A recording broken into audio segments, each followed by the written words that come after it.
അമ്പലത്തിലെ വിസിറ്റ് കഴിഞ്ഞിട്ട് ഞങ്ങൾ നേരെ ഇങ്ങോട്ട് വരുന്ന വഴി തന്നെയാണ് നമ്മുടെ ഒമാൻ പാലസ് ഉള്ളത്. അപ്പം നമ്മുടെ സാറ് അവിടെ വന്നിട്ട് പറഞ്ഞത് നമുക്ക് പാലസൊക്കെ കണ്ടിട്ട് പോകാം, എന്തായാലും നാട്ടിൽ നിന്ന് വന്നതല്ലേ എന്ന് പറഞ്ഞുകൊണ്ട് ഞങ്ങൾ അവിടെ ഇറങ്ങി. അപ്പോൾ ആ പാലത്തിലേക്ക് വരുന്ന പാർക്കിംഗ് ഏരിയയുടെ വ്യൂസാണ് ഈ കാണുന്നത്.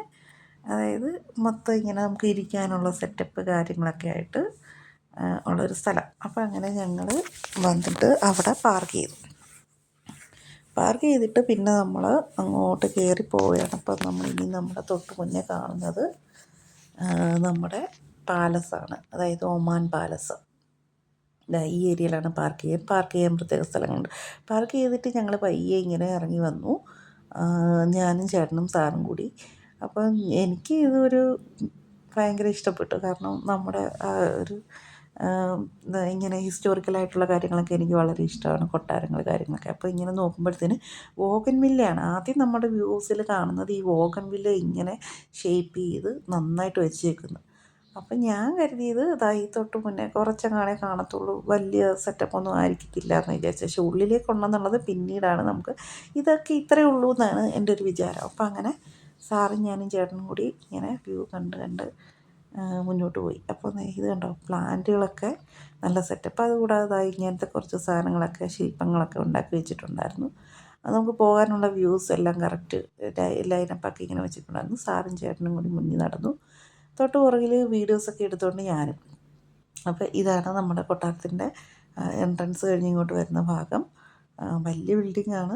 അവിടെ കുറേ സ്റ്റാഫൊക്കെ ഉണ്ട് ഇത് ക്ലീൻ ചെയ്യാനും വാട്ടറിങ്ങിനും കാര്യങ്ങൾക്കുമായിട്ട്. അതുകൂടാതെ കുറേ വിസിറ്റേഴ്സും ഉണ്ട്. അപ്പുറത്തെ സൈഡൊക്കെ കുറേ വിസിറ്റേഴ്സ് നിൽപ്പുണ്ടായിരുന്നു. അപ്പോൾ എനിക്കിങ്ങനെ ഒരു ലക്ക് കിട്ടുമെന്നൊന്നും ഞാൻ വിചാരിച്ച കാര്യമേ അല്ല. അതിൻ്റെ രണ്ട് സൈഡിലുള്ള വ്യൂ. അപ്പോൾ ആ സെൻട്രൽ പോയിൻ്റാണ് നമ്മുടെ കൊട്ടാരത്തിൻ്റെ മെയിൻ ഭാഗം.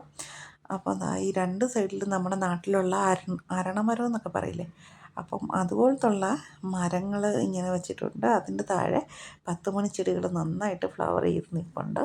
അപ്പോൾ ഇതിൻ്റെ ഒരു സൈഡിൽ കാണുന്ന വ്യൂസാണ് ഇങ്ങനെ ഉണ്ടാക്കി വെച്ചേക്കുവാണ്. എത്ര ആൾക്കാരുടെ കഷ്ടപ്പാടായിരിക്കും ഈ ചൂട്, എത്രയോ കഷ്ടപ്പാടുകൾ, എത്രയോ വിയർപ്പ് തുള്ളികൾ ഒഴുക്കിയതായിരിക്കും അല്ലേ. ഞാൻ പെട്ടെന്ന് ഇങ്ങനെ ആലോചിച്ചു, എത്രയോ വർഷങ്ങൾക്ക് മുമ്പ് ഇത് ചെയ്യണമെങ്കിൽ എന്തേരം കഷ്ടപ്പാടുകളുണ്ടായിരിക്കും. നമ്മൾ എന്തൊരു നിർമ്മിതി കാണുമ്പോഴും അപ്പോൾ അതിൻ്റെ പിന്നിലുള്ളവരെക്കുറിച്ച് നമ്മളൊന്ന് ഓർക്കാതെ പോകുന്നത് തെറ്റല്ലേ. അപ്പോൾ ഇതാണ് വ്യൂസ്. അപ്പം ഇങ്ങനെ നടക്കുകയാണ്, എന്ത് വീഡിയോ എടുക്കണം ഏതെടുക്കണം ഒന്നും ഒരു പ്ലാനില്ല. ഞാൻ കണ്ണി കണ്ട ഭാഗങ്ങളെല്ലാം വീഡിയോ എടുത്ത് പകർത്തി. അത്യാവശ്യം ഫോണിലാണ് എടുത്തത്. അപ്പം അത്ര റെഡിയാകുമോ ക്ലിയർ ആകുമോ എന്നൊന്നും അറിയില്ല. അതിൻ്റെ സെൻറ്ററിൽ കൂടെ ഒരു റോഡാണ്. ഞാൻ അവിടെ നിന്ന് റീലിന് വേണ്ടി ജസ്റ്റ് ഒരു നടന്നു വരുന്ന ഒരു വീഡിയോ എടുത്തതാണേ. പക്ഷേ അപ്പം ഞാൻ നോക്കുമ്പോൾ അതിൻ്റെ നേരെ ഓപ്പോസിറ്റ് അവിടെ നിന്നിട്ട് ഒരു ഹസ്ബൻഡ് വൈഫിന് വേണ്ടി റീൽ എടുക്കുന്നുണ്ട്. അത് കണ്ടപ്പോൾ എനിക്ക് ആകെ ചിരി വന്നു. പിന്നീട് ഞാൻ റീലെടുക്കാനൊന്നും നിന്നില്ല. ഇങ്ങനത്തെ ലൈറ്റ്, ഇതൊക്കെ നൈറ്റ് വ്യൂ ഭയങ്കര നല്ലതായിരിക്കും എന്നാണ് സാർ പറഞ്ഞത്. അതാണ് നമ്മുടെ നാട്ടിലുള്ള ടൈപ്പ് ചെടികളാണ്, പാലച്ചെടി പോലുള്ളത്. പക്ഷേ അതിൻ്റെ ഇലകൾക്കൊക്കെ വ്യത്യാസമുണ്ട്. എവിടെ നോക്കിയാലും ഈ ഇലകളെല്ലാം ചുരുണ്ടിരിക്കുന്നു. അതാണ് ഞാൻ ശ്രദ്ധിച്ചത്. അപ്പോൾ നമുക്ക് മനസ്സിലാകുന്ന ഒരു കാര്യം, ഇവിടുത്തെ ചൂട് കാരണമാണ് അതിങ്ങനെ നിൽക്കുന്നതെന്ന്. അടിപൊളിയായിട്ടുള്ള പൂക്കൾ ഇങ്ങനെ ഇരിക്കുക. പൂക്കൾ കണ്ടിട്ട് എനിക്കങ്ങ് കൊതിയായി. ഞാൻ അതിൻ്റെ അടുത്തൊക്കെ പോയി നിന്നു. പക്ഷെ നമുക്ക് തൊടാനൊന്നും പറ്റത്തില്ലല്ലോ, ഭയങ്കര ക്യാമറ ഫെസിലിറ്റീസൊക്കെ അല്ലേ. അപ്പം അത് കഴിഞ്ഞിട്ട് ഇങ്ങനെ നിന്നപ്പം നല്ല വെയിലടിക്കാൻ തുടങ്ങിയിട്ടുണ്ടായിരുന്നു. ചൂട് നമുക്ക് സഹിക്കാവുന്നതാണ്. ജൂൺ ജൂലൈയിലല്ലേ ചൂട് കൂടുക. ഇപ്പം നോർമൽ ചൂടാണ് എങ്കിലും ഈ വ്യൂസ് കണ്ടപ്പോൾ ചൂടൊക്കെ ഞാനങ്ങ് മറന്നു. അങ്ങനെ നോക്കുമ്പോഴത്തേനും പ്ലാന്റ് ഭയങ്കരമായിട്ട് കെയർ ചെയ്ത് വെച്ചേക്കുന്നു. അതായത് വേണ്ട ഒരു ഗ്രീൻ, അവിടെ വെള്ളം ഒഴിക്കാനൊക്കെ ആൾക്കാർ ഇഷ്ടംപോലെ നിൽപ്പുണ്ട്. അത് അങ്ങനെ സംരക്ഷിച്ചുകൊണ്ടേ ഇരിക്കുകയാണ്. അപ്പോൾ അങ്ങനെ ഞങ്ങൾ അവിടെ ഇരുന്ന് കുറേ ഫോട്ടോസ് കാര്യങ്ങളൊക്കെ എടുത്ത്. അഡ്രീനിയത്തിൻ്റെ പൂക്കളാണ് നിൽക്കുന്നത്. നല്ല വെയിലൊക്കെ കിട്ടുന്നതുകൊണ്ടായിരിക്കും ഇത്രയും നിറച്ച് പൂത്ത് നിൽക്കുന്നത്. അപ്പോൾ അവിടെ നിന്ന് ഒത്തിരി ആൾക്കാർ വ്യൂസ് ഫോട്ടോസ് കാര്യങ്ങളൊക്കെ എടുക്കുന്നുണ്ട്, ഫോട്ടോഷൂട്ട് കാര്യങ്ങളൊക്കെ. ഞാനും എന്നെക്കൊണ്ട് പറ്റുന്ന രീതിയിൽ കുറച്ച് വീഡിയോസും കാര്യങ്ങളൊക്കെ അങ്ങ് എടുത്തു. അത് കഴിഞ്ഞ് ഈ ഫ്രണ്ട് വശമാണ് മെയിൻ എൻട്രൻസ് കൊട്ടാരത്തിൻ്റെ. അതുകൂടാതെ എനിക്ക് ഏറ്റവും ഇഷ്ടപ്പെട്ട ഒരു കാര്യമാണ്, ഒരു ട്രീ നിറച്ച് പൂത്ത് നിൽക്കുകയാണ് മഞ്ഞപ്പൂവെന്ന് പറഞ്ഞാലും പോരാ, അടിപൊളി, നമുക്ക് കണ്ണെടുക്കാൻ തോന്നത്തെ. പിന്നെ നമ്മുടെ നാട്ടിലുള്ള ബോഗൺവില്ലയുണ്ട്. പിന്നെ ഈ റൈറ്റ് സൈഡിൽ പിന്നെ വൈറ്റ് കളറിലെ ഫ്ലവേഴ്സ് ഉണ്ട്, അതായത് പാലപ്പൂവിൻ്റെ കൂട്ടുള്ളത്. നമ്മുടെ നാട്ടിലുള്ള കുറേ ചെടികളൊക്കെ ഉണ്ട് കേട്ടോ. പിന്നീട് ഇലച്ചെടികൾ കണ്ട് പിന്നെ ഞങ്ങളതുവഴി നടന്നു. എനിക്ക് ഈ ചെടികളൊക്കെ കണ്ടിട്ട് ഭയങ്കര സന്തോഷം തോന്നി. ഇതൊക്കെ കുറച്ചൊക്കെ നമ്മുടെ നാട്ടിലെങ്ങാണെന്നുണ്ടെങ്കിൽ 2 കമ്പൊക്കെ അടിച്ചുകൊണ്ട് പോകാമായിരുന്നു. ഇതിവിടെ എന്ത് ചെയ്യാനാ? അപ്പോൾ എന്നാലും ഇത് കാണാൻ പറ്റിയതൊരു വലിയ ലക്കായിട്ടാണ് ഞാൻ കാണുന്നത്. അത് കഴിഞ്ഞിട്ട് ദേ വേറൊരു ചെടി കണ്ടു കേട്ടോ. ഇതിൻ്റെ പൂ കാണാൻ നല്ല ഭംഗിയുണ്ട്, മണവും നല്ല ഒരു വെറൈറ്റി മണം.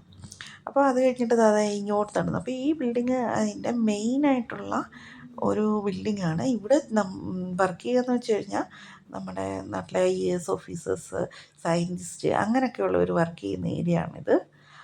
കൊട്ടാരത്തിൻ്റെ അല്ല, എംബസി അല്ല, അതിനേക്കാളും ഒരു പൊസിഷനാണ് കറക്റ്റായിട്ട്. എനിക്കറിയില്ല അതിനെക്കുറിച്ച് പറയാൻ. കൊട്ടാരത്തിൻ്റെ ബാക്ക് സൈഡ് ഇങ്ങനെയാണ്. ഇങ്ങനെ ഒരു ഇതൊക്കെ ഉണ്ടാക്കി വെച്ചിട്ടുണ്ട്. വളരെ പണ്ട് കാലത്ത് നിർമ്മിച്ചേക്കുന്നതാണ്. അത് മെയിൻ്റെനൻസ് ചെയ്ത് അതുപോലെ തന്നെ പോകുന്നുണ്ട്. അവിടെ കാറ്റാടിയുടെ കൂട്ടുള്ള മരങ്ങൾ നമ്മൾ കാണുന്നുണ്ട്. അപ്പോൾ ഇതിൻ്റെ പുറകുവശവും ഇങ്ങനെ ബോഗൻവില്ല കാര്യങ്ങളൊക്കെ സെറ്റാക്കി വെച്ചിട്ടുണ്ട്. അപ്പോൾ അതിങ്ങനെ നടന്ന് പോകുന്ന ഒരു മലയിടുക്കും, അതുപോലെ തന്നെ ഒരു കടലും കൂടെയാണ്. കടലിൻ്റെ പോർഷനാണ് ആ എൻഡിൽ വരുന്നത്. അപ്പം ഇങ്ങനെ പോകുമ്പോഴുള്ള വ്യൂസാണ് ഈ കാണുന്നത്. അപ്പം മലയൊക്കെ അതുപോലെ തന്നെ മെയിൻ്റെനൻസ് ചെയ്ത് ഇങ്ങനെ വെച്ചേക്കാണ്. അവിടെ ക്ലീനിങ്ങിനും മറ്റുമൊക്കെ ആയിട്ട് സ്റ്റാഫ് ഇഷ്ടം പോലെ ഉണ്ട്. പിന്നെ ചുറ്റും ലൈറ്റുകളൊക്കെ ഉണ്ട്. അങ്ങനെ അപ്പോൾ നമ്മളിപ്പോൾ ഈ നടന്നങ്ങോട്ട് പോകുമ്പോഴത്തേനും ഒരു കടലിടുക്കിൻ്റെ ഭാഗമാണ് കാണുക. അവിടെ പ്യുവറായിട്ടുള്ള വാട്ടറാണ്. നമുക്കതിൻ്റെ താഴ്വശത്തോട്ട് ഇങ്ങനെ നോക്കുമ്പോൾ ക്ലിയറായിട്ട് കാണാം. അതൊക്കെ കണ്ടിട്ട് ഇതൊക്കെയാണ് അവിടുത്തെ വ്യൂസ്. അപ്പം അത് കഴിഞ്ഞിട്ട് ഞങ്ങൾ പോന്നു. വണ്ടിയിൽ കയറി ഇങ്ങനെ വരുമ്പോൾ ഈ സൈഡ് ഇങ്ങനെയാണ്, മൊത്തം കടലാണ്. കടൽ വന്നിട്ട് അതിൻ്റെ സൈഡിൽ കുറച്ച് പരിപാടികളൊക്കെ ഉള്ള ഭാഗം എത്തുന്നുണ്ട്. അപ്പോഴത്തേനും ഞങ്ങളങ്ങ് നിർത്തും. അപ്പോൾ ഒരു സൈഡ് കടലും ഒരു സൈഡ് പിന്നെ ഈന്തപ്പഴങ്ങളുമാണ് നട്ട് വെച്ചേക്കുന്നത്. ഭയങ്കര വ്യൂ. അപ്പോൾ അതിനിടയ്ക്ക് ഒരു മലയാണ് സെൻറ്ററിൽ. അതൊരു ഹൈലൈറ്റായിട്ട് കാണാം. നല്ല സെറ്റായിട്ടുണ്ട്. അപ്പോൾ അങ്ങനെ ഞങ്ങളിങ്ങനെ മുന്നോട്ട് പോയിക്കൊണ്ടിരിക്കുകയാണ്. അപ്പോൾ ഇനി ഞങ്ങൾ അടുത്തൊരു ഏരിയയിലോട്ട് ഇറങ്ങാനായിട്ട് സാറ് പറഞ്ഞു അവിടെ നമുക്ക് പാർക്ക് ചെയ്തിട്ട് കാണാമെന്ന്. കുറച്ച് വെള്ളച്ചാട്ടം കാര്യങ്ങളൊക്കെ ഉണ്ടാക്കി ഇങ്ങനെ വെച്ചിട്ടുണ്ടായിരുന്നു. അപ്പോൾ ഇത് ഫസ്റ്റ് ടൈം ഞങ്ങൾ പോയപ്പോൾ എടുത്താണ്. തിരിച്ചു വന്നപ്പോൾ ഞങ്ങൾ ഈ പ്ലേസിൽ ഇറങ്ങിയായിരുന്നു. പക്ഷേ അവിടെ നല്ല രസമാണ് കാണാൻ. പ്യുവറായിട്ടുള്ള വാട്ടറാണ്. ഇങ്ങനെ കാണുന്നെങ്കിലും ക്ലിയറായിട്ട് കാണാം. അത് നേരത്തെ ഒരു പോർട്ടായിരുന്നെന്നാണ് പറഞ്ഞു തന്നത് സാറ് വർഷങ്ങളായിട്ട് ഇവിടെ സെറ്റിലാണ്. ഹസ്ബൻഡും സെറ്റിലാണെങ്കിലും ഹസ്ബൻഡിന് പക്ഷേ ഇങ്ങനെയുള്ള വ്യൂസ് കാര്യങ്ങളൊന്നും ശ്രദ്ധിക്കത്തില്ല. ജോലി സംബന്ധമായിട്ട് ഇഷ്ടംപോലെ യാത്ര ചെയ്യും, പക്ഷേ അതിലൊന്നും ഇൻട്രസ്റ്റഡ് അല്ല. ഞാനാണെങ്കിൽ യാത്രയോട് കൂടുതൽ താല്പര്യമുള്ളതുകൊണ്ട് ഞാനിതെല്ലാം കെയർ ചെയ്യും. ഒരു മരം കണ്ടോ, ആ മരത്തിന്